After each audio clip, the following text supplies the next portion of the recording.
ఆ సావిత్రిబాయి పూలే జయంతిని మనం అందరం పెద్ద ఎత్తున జరుపుకుంటున్న తరుణంలో దీని నుంచి మనల్ని డైవర్ట్ చేయడానికి జనవరి 3వ తేదీన సావిత్రిబాయి పూలే జయంతి రోజున బాసర బంధు పెట్టి మొత్తం ప్రజానికాన్ని మొత్తం ఒక రెంజర్ల రాజేష్ ఆయన సరస్వతి దేవిని అవమానపరిచారనే టాపిక్ చుట్టూ మొత్తాన్ని తిప్పి సావిత్రిబాయి పూలే పేరు వినపడకుండా చేయాలని మనువాదం పనిన కుట్రకు వ్యతిరేకంగా స్వేచ్ఛ చేసి ఆవిర్భవించింది. దళితుడు మొట్టమొదటిసారి పాఠ్య పుస్తకంలోకి చేరి బసుని జోగిని లాంటి దురాచారాలకు వ్యతిరేకంగా దేవుడికి పెళ్లి చేసి దేవత కావాల్సిన ఆమెతోటి మీరు వ్యభిచారం చేస్తా ఉంటే అలాంటి దురాచారాలకు వ్యతిరేకంగా ఈ తెలంగాణ గడ్డ మీద హైదరాబాద్ గడ్డ మీద పోరాటాలు చేసి దానికి వ్యతిరేకంగా పోరాడి ప్రజల్ని చైతన్యం చేసిన భాగ్యరెడ్డి వర్మ పాఠాన్ని మేము టెక్స్ట్ బుక్ లోకి వస్తే ఆ పాఠాన్ని మా దళిత టీచర్ మల్లికార్జున్ బోధిస్తా ఉంటే నువ్వు మా విశ్వాసాలకు వ్యతిరేకంగా మా పిల్లలకు బోధిస్తావని స్కూల్కి పోయి టీచర్ మీద దాడి చేస్తే ఆ దాడికి నిరసనగా స్వేచ్ఛ చేసి ఆవిర్భవించింది. ఈ రాష్ట్రంలో దళితుల మీద, అంబేద్కర్ వాదుల మీద, హేతువాదుల మీద, నాస్తికుల మీద, టీచర్ల మీద, బహుజనుల మీద, ప్రజాతంత్రవాదుల మీద ఇప్పటికీ 13 దాడులు జరిగినాయి. నిన్ననే నారాయణపేటలో హై స్కూల్ హెడ్ మాస్టర్ దళితుడైన వి కురుమూర్తి గారి మీద దాడి జరిగింది. ఇవి రికార్డ్ అయినవి, పోలీస్ స్టేషన్ కి వెళ్ళినవి మాత్రమే. ఇవి కాకుండా అనేక మంది టీచర్ల మీద దాడులు జరుగుతూ ఉన్నాయి.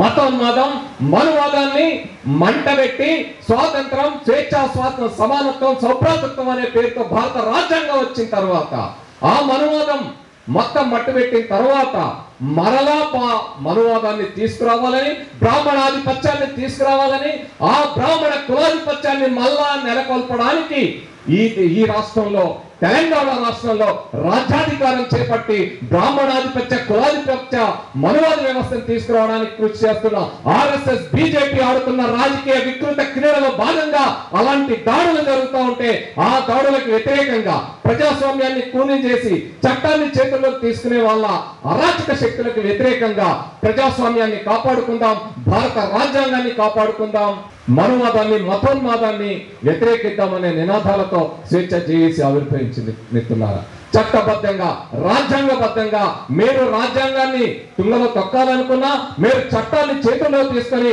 ప్రజాస్వామికంగా దాడి చేయాలనుకున్నా, ఒక మనువాద ఫాసిస్ట్ వ్యవస్థను తీసుకురావాలనుకున్నా, దానికి వ్యతిరేకంగా ఈ రాష్ట్రంలో, ఇది ఉత్తరప్రదేశ్ కాదు, ఇది మధ్యప్రదేశ్ కాదు, ఇది బీహార్ కాదు, ఇది రాజస్థాన్ కాదు, ఇది ఒరిస్సా కాదు, ఇది తెలంగాణ గడ్డ.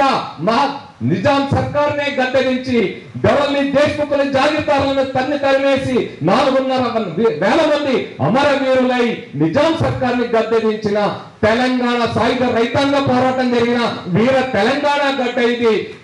చిట్యాల ఐలమ్మ, దొడ్డి కమలైన స్ఫూర్తితో ఉన్న గడ్డ ఇది. నిన్నగాక మొన్న యువతి యువకులు ప్రాణాలు అర్పించి తెలంగాణ రాష్ట్రాన్ని సాధించిన చైతన్యవంతమైన గడ్డ. ఈ గడ్డ మీద మనువాదుల, మతోన్మాదుల ఆటలు సాగం. బహుజన చైతన్యం వెల్లివిరుస్తుంది, వైజ్ఞానిక ఆలోచనలు వెల్లివిరుస్తాయి. భారత రాజ్యాంగంలో చెప్పిన article 51A to develop scientific temper, spirit of enquiry, humanism and reform అని ఏదైతే చెప్పారో ఆ భారత రాజ్యాంగ బాధ్యతను నెరవేరుస్తాం.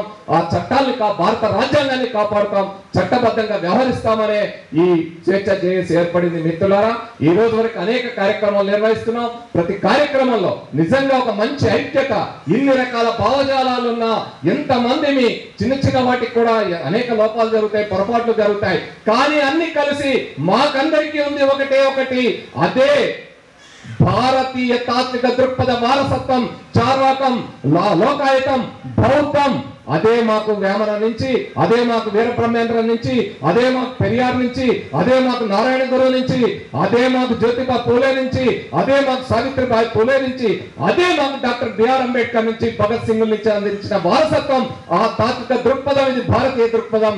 దీన్ని కాపాడుకొని తీరుతాం. విదేశీ ఆర్యన్ మనువాదాన్ని ఎదిరించి తీరుతామని తెలియజేయడం కోసమే స్వేచ్ఛ చేసి ఏర్పడింది. మిత్రులారా, సో ఈ స్వేచ్ఛ చేసి అందులో భాగంగానే మా చదువుల తల్లి సావిత్రిబాయి ఖచ్చితంగా మేము సరస్వతిని పూజించాం.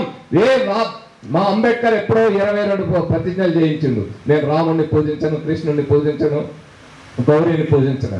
మేము ఖచ్చితంగా మా గుడిసెల్లోకి, మా జీవితాల్లోకి వెలుగులు తీసుకొచ్చిన మా చదువుల తల్లి సావిత్రిబాయి పూలేని తలుచుకొని తీరుతాం. ఆమె అడుగుజాడల్లో మొత్తం ప్రజలందరినీ చదువు నేర్పి అందరినీ విజ్ఞానవంతులు చేస్తామనే స్వేచ్ఛ చేసి ఏర్పడింది మిత్రులారా. అందులో భాగంగానే ఈరోజు ఖచ్చితంగా మనం సావిత్రిబాయి పూలేకి నివాళులు అర్పిస్తూ ఈ సాంస్కృతికోత్సవాలు నిర్వహించాలనుకున్నాం. ఇందులో పాల్గొంటున్న కళా సంఘాలన్నిటికీ కూడా ధన్యవాదాలు. ఈ మొత్తం స్వేచ్ఛ చేసిలో పాల్గొంటున్న సంఘాలన్నిటికీ కూడా ధన్యవాదాలు తెలియజేస్తాం.